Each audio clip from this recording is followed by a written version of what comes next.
12월 14일 오늘의 말씀은 역대하 32장 24절에서 33절입니다. 그때 히스기야가 병들어 죽게 되었으므로 여호와께 기도하매 여호와께서 그에게 대답하시고 또 이적을 보이셨으나 히스기야가 마음이 교만하여 그 받은 은혜를 보답하지 아니하므로 진노가 그와 유다와 예루살렘에 내리게 되었더니 히스기야가 마음의 교만함을 뉘우치고 예루살렘 주민들도 그와 같이 하였으므로 여호와의 진노가 히스기야의 생전에는 그들에게 내리지 아니하니라. 히스기야가 부와 영광이 지극한지라 이에 은금과 보석과 향품과 방패와 온갖 보배로운 그릇들을 위하여 창고를 세우며 곡식과 새 포도주와 기름의 산물을 위하여 창고를 세우며 온갖 짐승의 외양간을 세우며 양떼의 우리를 갖추며 양떼와 많은 소떼를 위하여 성읍들을 세웠으니 이는 하나님이 그에게 재산을 심히 많이 주셨음이며 이 히스기야가 또 기혼의 윗샘물을 막아 그 아래로부터 다윗성 서쪽으로 곧게 끌어들였으니 히스기야가 그의 모든 일에 형통하였더라. 그러나 바벨론 방백들이 히스기야에게 사신을 보내어 그 땅에서 나타난 이적을 물을 때 하나님이 히스기야를 떠나시고 그의 심중에 있는 것을 다 알고자 하사 시험하셨더라. 히스기야의 남은 행적과 그의 모든 선한 일은 아모스의 아들 선지자 이사야의 묵시책과 유다와 이스라엘 열왕기에 기록되니라. 히스기야가 그의 조상들과 함께 누우매 온 유다와 예루살렘 주민이 그를 다윗 자손의 묘실 중 높은 곳에 장사하여 그의 죽음에 그에게 경의를 표하였더라. 그의 아들 므낫세가 대신하여 왕이 되니라. 우리가 오늘 히스기야에 대해서 마지막으로 보게 되는데 히스기야 왕의 기록들을 살펴보면 여러 사건들이 드러나는데 그 사건 가운데 우리가 발견할 수 있는 것은 기도와 응답이라고 하는 주제가 계속해서 부각되고 있는 것이죠. 히스기야 왕이 나라와 또 백성들을 위해서 기도했을 때에 하나님께서 그 기도를 들으시고 응답해 주시는 것입니다. 30장의 내용에서도 히스기야가 자신을 정결하게 하지 않고 그 유월절 양을 먹은 사람들을 위해서 중보기도 하죠. 그랬을 때 하나님께서 그 기도를 들어주시고 그들을 고쳐주셨습니다. 그리고 어제 본문이었던 32장 전반부의 내용을 보면 아수르가 이제 쳐들어옵니다. 북이스라엘을 멸망시키고 남유다를 침공해 오는데 그때 히스기야가 선지자 이사야와 함께 하늘을 향해서 부르짖으면서 기도합니다. 그랬을 때 하나님께서 그 기도를 들으시고 구원하심으로 응답해 주시는 것이죠. 그런데 이번에는 다릅니다. 오늘 본문에서는 개인적인 문제를 만나게 되는 것이죠. 히스기야가 죽을 병에 든 것입니다. 그래서 이 자기가 가진 이 병을 위해서 병이 낫기를 위해서 기도를 합니다. 하나님 앞에 간절히 기도했을 때 하나님께서 그 기도를 이번에도 들어주십니다. 그래서 정말 기적적인 이 치유의 경험을 하게 되는데 15년이라고 하는 생명 연장의 은혜를 이 히스기야가 경험하게 되는 것이죠. 그런데 오늘 본문을 보면 이 죽을 병에서부터 고침을 받았는데 그 이후에 히스기야가 교만이라고 하는 또 다른 상황을 만난다는 것이죠. 24절과 25절을 보면요. 그때 히스기야가 병들어 죽게 되었으므로 여호와께 기도하매 여호와께서 그에게 대답하시고 또 이적을 보이셨으나 히스기야가 마음이 교만하여 그 받은 은혜를 보답하지 아니하므로 히스기야가 죽을 병에서 고침을 받았는데 지금 그리고 그 15년이라고 하는 생명 연장의 은혜를 받았는데 지금 뭐라고 이렇게 반응을 하냐 하면 보답하지 않았다라는 겁니다. 보답하지 않았습니다. 왜 보답하지 않았을까요? 히스기야가 다른 말로 왜 감사하지 않았을까요? 히스기야는 정말로 국가적인 위기가 있을 때마다 하나님 앞에 나아가서 기도하던 기도의 사람이었습니다. 그리고 개인적인 문제에서도 똑같이 기도했습니다. 그때마다 하나님께서 다 응답해 주셨어요. 그런데 요번에는 다른 것이 뭐냐면 그 응답 받은 이후에 그 은혜에 대해서 감사하지 않았다라는 사실입니다. 오늘 성경은 그가 감사하지 않은 이유를 마음이 교만하였기 때문이다라고 말씀하고 있습니다. 여러분, 교만이라는 것이 무엇입니까? 교만은 자기를 내세우는 거죠. 하나님보다 자기를 내세우고 자신을 높이는 것이죠. 그래서 자기의 생각이 우선시되고 자기의 판단이, 자기의 감정이 하나님보다 우선시 되는 것입니다. 그것이 교만인 것이죠.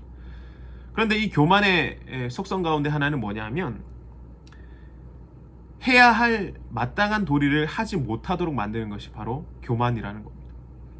하나님께 이러한 은혜를 받았는데 히스기야가 그 은혜에 대한 아무런 피드백을 하지 않습니다. 여러분, 부모가 어린아이에게 장난감을 사주면 어린아이는 자랑을 하는데 무엇을 자랑합니까? 장난감을 자랑하죠. 어린아이가 그 장난감을 사준 부모님을 자랑하는 어린아이는 많이 없습니다. 잘 없습니다. 그러나 어른이라면 이야기가 다르죠. 어른은 누군가에게 선물을 받았다, 은혜를 받았다라고 한다면 그 선물과 은혜에 대해서 반응하는 것이 어른입니다. 감사를 표하든지 아니면 칭찬을 하든지 그러한 반응이 있는 것이 어른의 모습이죠. 그런데 오늘 히스기야의 모습을 봤을 때는 마치 어린아이의 모습과 같이 그러한 행동을 하는 것이죠. 하나님의 그 은혜를 받았습니다. 병고침의 은혜를 받았습니다. 그런데 그 병을 고쳐주신 하나님을 주목하는 것이 아니라 그저 그 받은 그 은혜 자체, 그것에만 몰두하고 있는 겁니다. 하나님에 대해서 감사하고 찬양하고 하는 그런 모습들이 보여지지 않는 겁니다. 내가 누리고 있는 것이 이렇게나 대단한데 이 은혜를 주신 존재에 대한 찬양과 감사가 빠지게 된 겁니다. 물론 히스기야가 평생 올바르게 하나님을 섬기고 나라를 바르게 통치해갔던 그런 모습이 있기 때문에 우리가 그를 선한 왕이라고, 신실한 통치자라고 그렇게 평가하고 인정하고 있지만 오늘 모습을 통해서 히스기야의 인간적인 한계와 또 우리가 믿음 안에서 살아가는 가운데 놓칠 수 있는 아주 중요한 부분을 지금 교훈하고 있는 것입니다. 우리도 이러한 성숙하지 못한 그러한 모습이 있지는 않는지 우리가 돌아보아야 되는 겁니다. 우리가 신앙생활을 할 때에 응답해 주신 하나님보다 응답받은 나 스스로를 앞세울 때가 있습니다. 그러나 그것을 성경은 교만이라고 말합니다. 우리가 진정으로 성숙한 믿음으로 나아가기 위해서는 우리 주님 말고는 앞세우는 것이 있어서는 안 되는 것입니다. 이러한 교만의 자세를 우리가 버리지 못한 채 우리가 기도하고 응답받았다라고 하는 것은 나 자신과 또 주변의 사람들에게 해가 될 수도 있습니다. 응답 자체가 능사가 아닙니다. 그 응답에 대한 우리의 반응이 무엇인가라는 것을 하나님께서 바라보고 계시다라는 사실이죠. 응답 받기 전에 그렇게 열심히 기도하고 하나님께 매달리고 하나님이 없으면 안 되는 것처럼 그렇게 하다가 응답이 있은 이후에 그 우리의 모습이 달라서는 안 되겠죠. 하나님께서는 일관된 모습으로 우리가 하나님을 찬양하고 하나님께 감사를 올려드리는 그 모습을 원하고 계시는 것입니다. 여러분, 이 말씀 앞에 우리 자신은 어떻습니까? 많이 부끄럽고 또 두려운 마음입니다. 하나님보다 앞세우는 것이 얼마나 많은지 우리 스스로를 되돌아봅니다. 또 회개합니다. 성숙되기를 기도합니다. 하나님을 주목하고 하나님께 감사하고 찬양함이 멈추지 않기를 원합니다. 26절에 히스기야가 마음의 교만함을 뉘우쳤다라고 하고 있습니다. 우리가 뭔가 잘못했을 때, 하나님 앞에 잘못했을 때에 또 그것을 깨달았을 때에는 우리가 그 즉시 고쳐야죠. 곧바로 실행에 옮겨야 됩니다. 히스기야 그런 모습을 지금 보였는데, 그런데 인생의 시험은 한 번만 찾아오는 것이 아니죠. 끊임없이 찾아옵니다. 히스기야가 회개했는데 그 교만함이 다시 재발합니다. 27절의 말씀을 볼까요?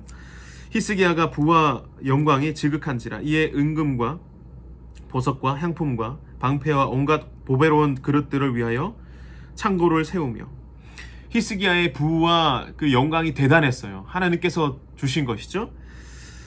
온갖 그 금은 보화와 재산들이 창고에 쌓여갔습니다. 그리고 30절에 보면 하반절에 히스기야가 모든 일에 형통하였다라고 얘기를 하는 거죠.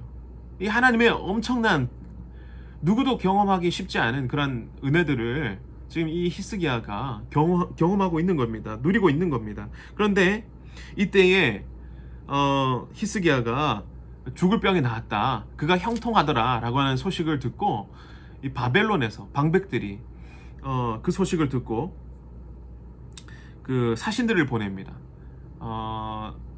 그리고 사신들이 와서는 놀라죠. 그래서 열왕기하 20장 13절에 보면 왕국과 그의 나라 안에 있는 모든 것 중에서 보이지 아니한 것이 없더라 라고 얘기합니다. 그러니까 이것은 없는 게 없더라 하는 거죠. 그만큼이나 부와 영광이 대단했습니다. 그런데 히스기야는 하나님보다 자기 소유를 그들에게 자랑하는 그러한 죄를 저지르고 마는 것이죠. 히스기야가 무엇에 집중했냐면 자기가 지금 소유한 것, 부와 영광에 다시 도취하게 된 것입니다. 하나님께서 주신 것인데 말이죠. 여러분, 우리의 인생은 늘 넘어짐의 연속입니다. 그것도 늘 잘 실수하는 것에 또다시 실수하는 것이 우리의 모습 아니겠습니까? 우리의 연약한 모습입니다. 히스기야도 그런 모습처럼, 우리처럼 그렇게 인간이기 때문에 가지는 한계가 분명히 있는 겁니다. 그러나 우리는 이러한 일들을 겪을 때에 의도적으로 자신을 내려놓는 그러한 훈련들이 필요합니다. 이것이 은혜와 선물을 아는 자의 태도인 것이죠. 그리고 그러한 태도의 일상적인 표현이 뭐냐면 바로 기도입니다. 기도는요, 여러분, 나를 내려놓는 훈련입니다. 나를 내려놓는 훈련입니다. 동시에 하나님을 주목하는 훈련입니다. 위기 때만 기도하는 것이 아닙니다. 형통할 때도 똑같이 기도하는 겁니다. 위기 때만 간절히 하나님 붙드는 것이 아닙니다. 형통할 때도 하나님 간절히 붙들면서 하나님께 감사하고 찬양하는 것이 우리의 삶이어야 하는 겁니다.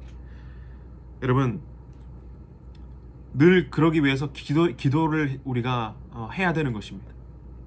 우리가 교만하지 않도록 하는 예방책이 뭐냐면 바로 기도인 것입니다. 그래서 기도는 교만의 백신입니다. 나를 드러내지 않고 하나님을 드러내는 특효약입니다. 여러분, 오늘 말씀을 여러분 기억하시면서 오늘 우리가 기도함으로 감사를 회복할 수 있기를 바랍니다.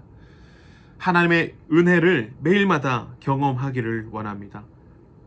기도함으로 하나님의 뜻을, 하나님의 마음을 깨달아 알 수 있기를 바랍니다. 하나님을 주목하고 하나님께 기도하는 우리의 모습을 통해서 우리가 형통의 삶을 누리기를 원하십니다. 우리 성빈의 권속들이 그러한 복과 은혜를 누릴 수 있게 되기를 소망합니다. 언제나 하나님께서 우리에게 주신 그 은혜에 대해서 무시하지 않고 감사와 찬양으로 일관된 그러한 우리 모두의 삶이 될 수 있기를 주님의 이름으로 소망하고 축복합니다. 우리 기도하겠습니다. 하나님, 모든 것이 하나님의 은혜입니다. 우리가 그 은혜를 누리고 있음에도 하나님을 드러내지 못하고 나를 드러내기에 바빴던 나의 모습이었습니다. 감사하지 못하고 그렇게 살아갔던 우리의 모습들을 회개합니다. 이제는 변화된 삶으로 살아갈 수 있도록 주님 인도하여 주시옵소서. 날마다 하나님을 높이며 감사로 일관된, 찬양으로 일관된 우리의 삶이 될 수 있도록 날마다 인도하여 주시옵소서. 오늘 이 하루도 동행하실 주님을 기대합니다. 예수님의 이름으로 기도드리옵나이다. 아멘.